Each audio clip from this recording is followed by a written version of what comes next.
I'm Joshua Lax, fountain pen user, collector, bit like Ollivanders, right? And all-around fanatic. In fact, I'm so obsessed, I started a business where I get to work with other people's pens. And now, I want to share with you everything I love about the world of fountain pens.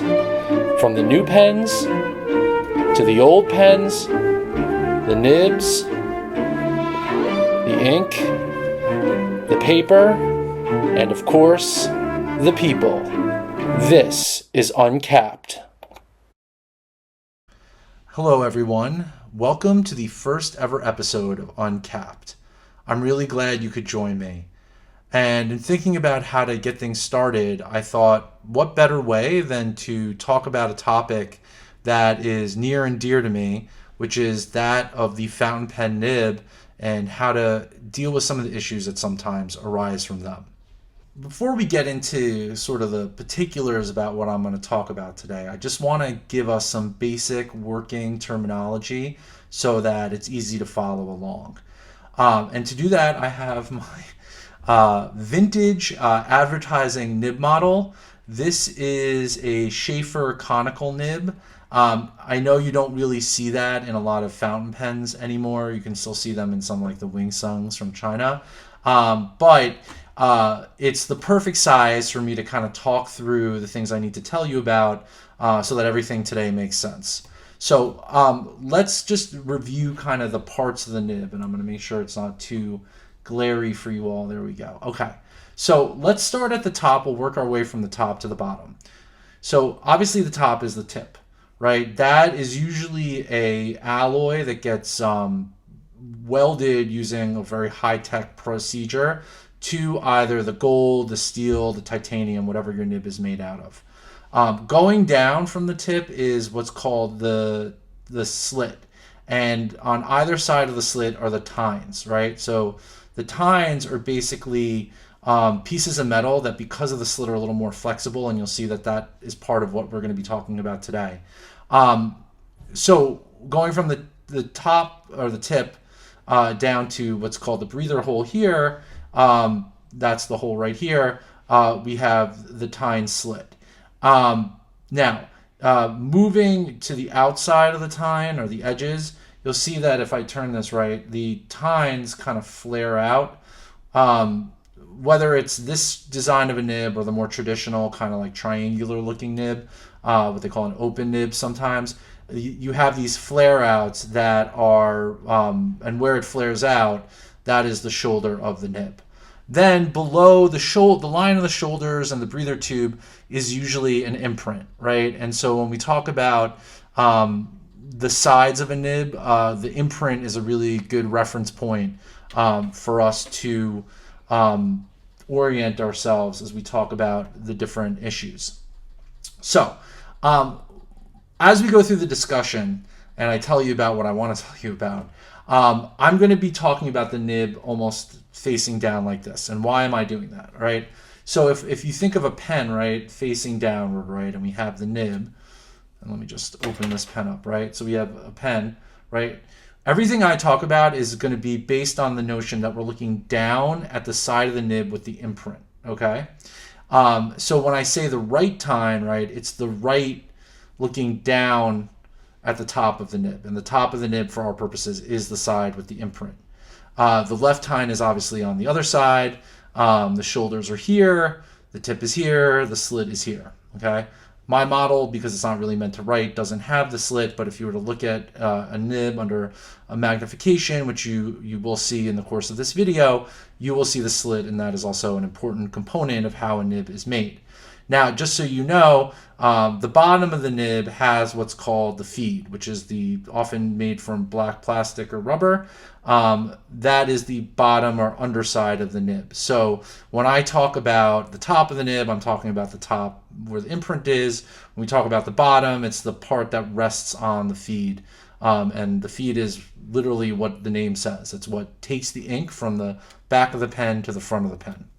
So that is the parts of the nib, and basically a quick orientation of the things we're going to talk about today.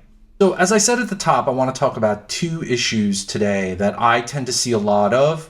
Um, and they're things that affect people's enjoyment and the writing experience for their fountain pens. The first is misaligned tines, and the second is something I'm going to call sharp edges. And I'm going to explain both of those things in detail. So, going back to the nib model, right? As I was explaining, right, we have what is the right tine and the left tine. When you have misaligned tines, what happens is that the one side is going to be out of sync with the other. As you can see on the model, again, not a perfect, make sure that's in focus, not a perfect thing because it doesn't have the slit all the way across. But you want the tip of the nib, everything to be in line. So when the manufacturer makes the nib, they basically are adhering like a ball of tipping to the front of it, and then they shape it, and then they slit it, or they slit it, then they shape it. But that's basically the process. When they're doing that, what they should be doing is they should be making sure that each side of the tip that is on either side of the tine, that the tipping is an equal size, and that basically it's like spherical in the sense that although it's interrupted by that slit, the ball shape, so to speak, kind of continues in that same spherical way and is not interrupted. And when you have misaligned tines, you literally have one sticking up and one sticking down, or one sticking down and one is lower, but they're out of line. And what does that cause when that happens? When you have misaligned tines, it's scratchy because you have the edges of the inside of the tines digging into the paper. You may have skipping and hard starts. That means that like you try to write and no ink comes, and all of a sudden ink comes. That's because the capillary action, that is the process, the physics that allow ink to go through the nib into the slit and then down onto the paper, is being interrupted because, again, you need that alignment to make sure that the capillary action is working.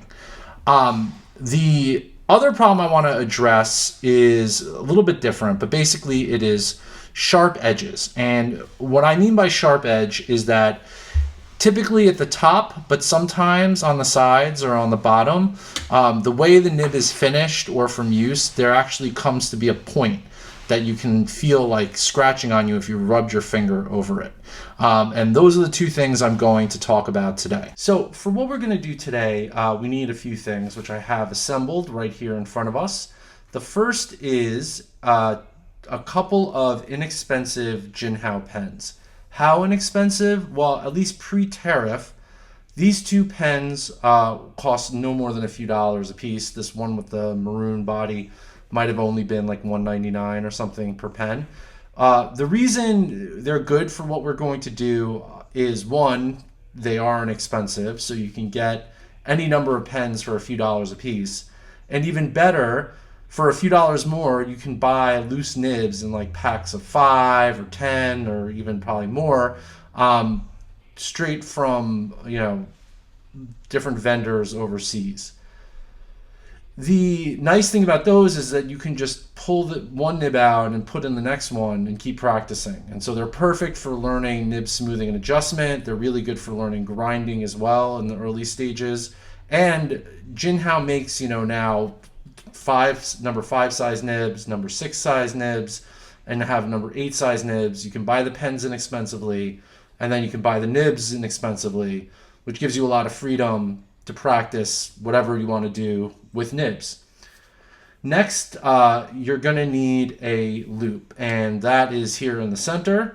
The loop I have there is a Belomo, that's the brand name, and the magnification on it is 10x. Why 10x? 10x seems to be perfect for nib work. I have a 20x, meaning 20x magnification. Never use it. Only ever use this. I think anything smaller, sometimes you see those sold, is not going to be as good. 10x seems to be the sweet spot for seeing what we need to see when we do this type of work. At some point today, we are going to be removing some material from the tip of the nib, and for that we need abrasives, and that is all the way here on the left side. So the first one is 2000 wet dry sandpaper. That is sold usually in the paint department at a Home Depot or Lowe's. This one came from Ace Hardware, and it is the primary abrasive paper or material to remove material from the tipping. Finally, we have the micro mesh. So this is a micro mesh stick. It's got the 12,000 grit. That's the gray color on one side, and then it has some stronger grits that we don't really need for today. On the other, you sometimes see these in drugstores and pharmacies for the purpose of working on nails. This one is made specifically though for finishing metal products, so it's perfect. And the way they make it, it's like a lot of precision in how the grit is distributed. So it's really good for the small scale work we're going to be doing. This is not so much about removing material as sort of just like polishing the tip of the nib, but as I'll explain later, we got to be very careful that we don't over polish it, because that will lead to a mirror-like surface that will then feel scratchy because the ink won't really stay on the tip of the nib. So those are the primary items we need for what we're going to do today. Obviously the Jinhao pens can be gotten from a lot of places. I'll try and put some links in the description below about where to get the loop and the micro mesh. We have the supplies. We have nibs with problems.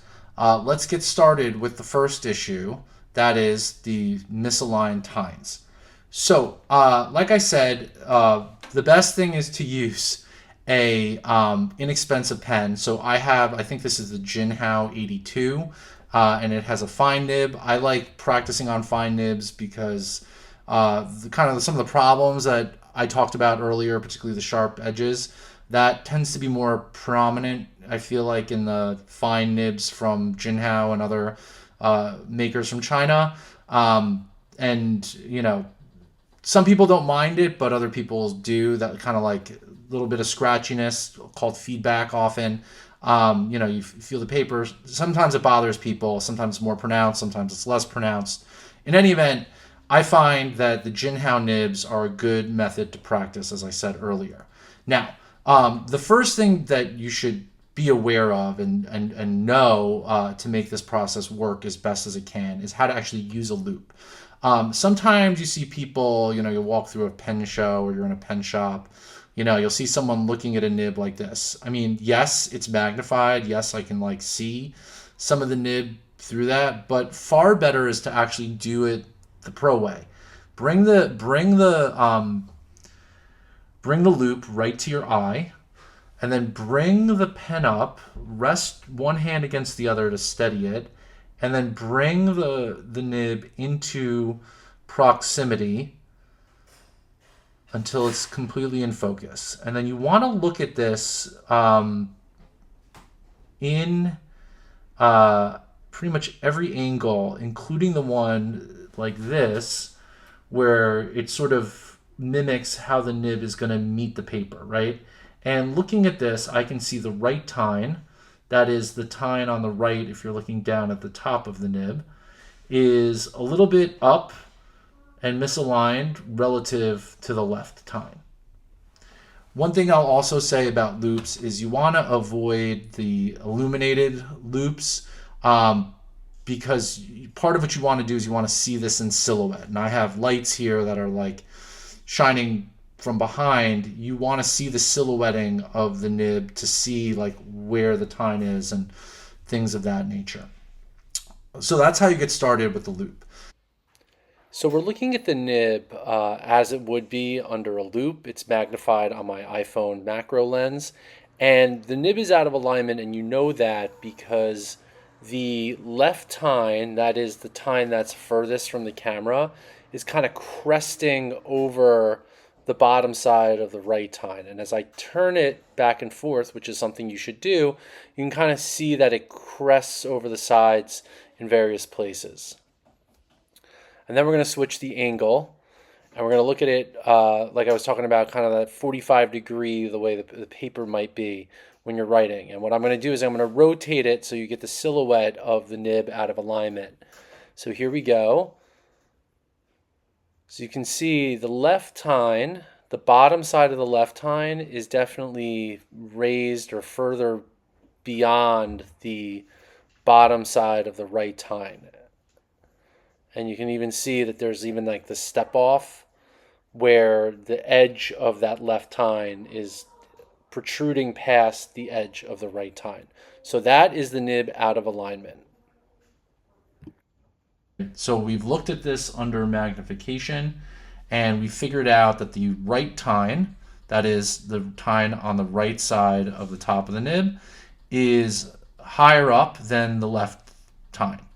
And the way you go about fixing this is pretty straightforward. So what you do is, you want to get the pen stable in your hand, and then the side that's lower is usually the one you want to hold on to, and you want to stabilize that. So I'm using the meaty part of my thumb as well as my nail to actually hold the left tine into place.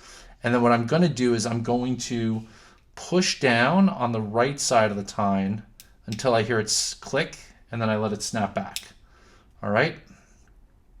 So let me give it to you a little bit from a side angle. So you push, push, push, push, push till it snaps back into place.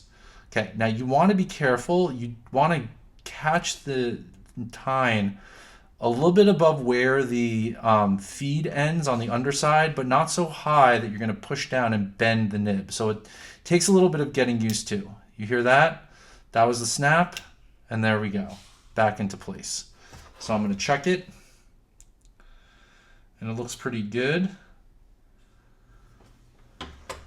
Let me show that to you under magnification so you can see the difference. So here's the side view of the nib, and now a more head-on view, and we could see that the tines are now perfectly aligned. And we know that because neither side of the tip is protruding past the other. You have that nice rounded appearance. The only thing really interrupting that is the slit in the tip. You can even see that the tines along the slit are like pretty much even. So you know that you've actually completed the goal of aligning the tines to get it to write smoothly. All right, so once you've gotten your nib properly aligned, it should be ready to write. You don't need to really smooth anything else unless there's some other problem, which we'll talk about another problem in a second. But generally, once the tines are properly aligned, as long as there was no other wear in the nib or any other hard or sharp edges, the pen should pretty much be ready to go. For our second issue that we're talking about today, it is sharp edges. And for that, let me just grab the model for a second. So basically, when we talk about sharp edges, most often the sharp edges are going to be at the top. So right over here, the top of the tipping, or they're going to be on the sides. So someone goes in and tries to smooth their own nib, or you have someone who tried to grind the nib, didn't do a great job. You're going to have sharp edges on the side, and then sometimes on the underside of the nib, you'll also have sharp edges. But I want to talk today about something that's very frequent, particular as you get finer and finer and finer in the nib size, which is the sharp edge that's at the top of the tipping, meaning where the kind of sphere, ball, rectangle-ish shape is, there is a sharp edge. Now, first of all, you might say, well, Josh, why is that happening? And the answer is a lot of companies, when they're making the nibs and they're shaping them before they send them out from the factory, have like a thing that's spinning, kind of like if you imagine the pen barrel here is a spinning thing, and the pen company or the nib folks, if they're doing it this way, are shaping the nib by running it over this like spinning drum of abrasive material. But often what happens is that, especially, and you see this like with platinum extra fine nibs, there's going to be a sharp edge left right over here where I'm pointing with my index finger. Again, not a tremendous thing to solve, although a little bit of know-how goes a long way. This Jinhao that I have has that kind of thing, and I can actually just feel it. I don't feel it on the side so much. I feel it when I run my finger over the top of it. And that's again because of the swooping cuts that were made to shape this nib into the fine nib it is today. So let me show you a little bit in the magnified way what that looks like. If you look at the very top of the tipping, you can see that it comes to a point, and that in fact it almost looks like it's misaligned because one side is sticking up. And that may be the case. And so as I give you the different angles, what you can see though is that there is like this sharp edge or a sharp point that's at the top of the tipping on either side of the nib slit.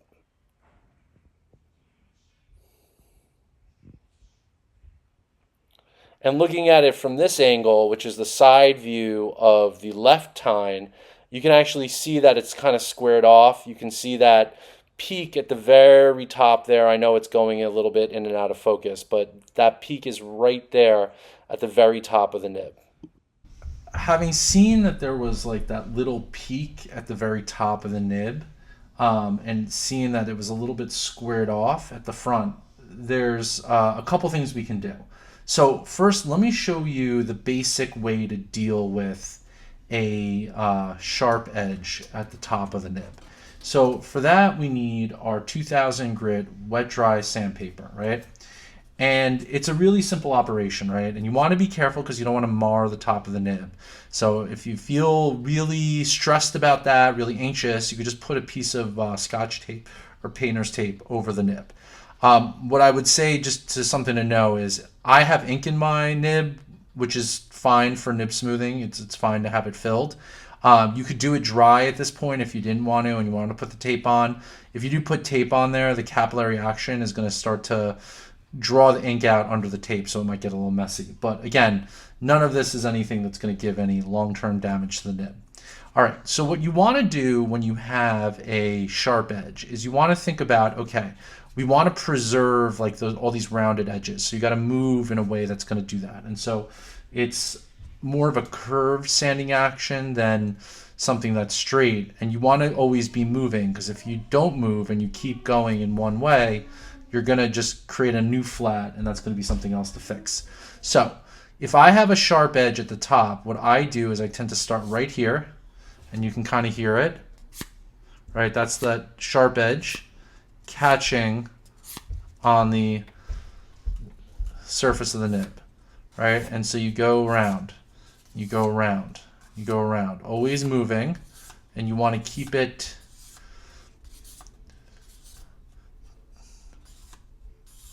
moving so you don't get a flat edge. The other thing you want to do, I'm sorry, I just want to make sure that's in focus, is you want to go this way, right? And so you're catching that sharp edge as you're moving, right? And you want to be careful that you're not going too quickly or too wildly, because you don't want to scratch any other part of the pen or any other parts of the nib with the paper. All right, so you can still hear it perhaps, that I'm getting that scratching noise. You can actually see on the paper, right? All those little hairline marks are from that, right? So at this point, I've been doing this a little bit, and I want to make sure I haven't made any mischief, and it's looking pretty good, although I can still see a little bit of that peak. So what I'm going to do is I'm going to go back again and try and zero in on where that peak is. So now I'm checking my work, and I can see that it's smoothed a little bit out, but there's still a little bit of a peak up there. What I would say, and I apologize, it went out of focus for a second. The tip you could see looked a little rough. That's just from the sandpaper. We'll deal with that. But now what I want to do, having checked that the progress I've made, is to go attack that area where I believe the tipping is still a little bit sharp. So I'm checking my progress again using more magnification, and the nib looks pretty good. That sharp edge or peak in the tipping is no longer there. It's nice and rounded. You can see that that kind of squared off top has been rounded over, And the only thing left to do is to remove the roughness from the sandpaper. All right, so once we are done sanding off that burr or peak or sharp edge, it's time to basically finish the process by smoothing the nib ever so slightly. And I say ever so slightly because, and I cannot overstate this enough, it is extremely easy to over polish a nib. And when that happens, it feels scratchy. And the reason it feels scratchy is because the ink is not adhering to the tip of the nib, and you are basically writing metal against paper and grain of the paper. And so it feels scratchy. Then you go polish it more, and it's just a vicious cycle of over polishing. So what you want to do is you want to first think that we've only really worked the top of the nib. So that's where we want to focus our efforts, right?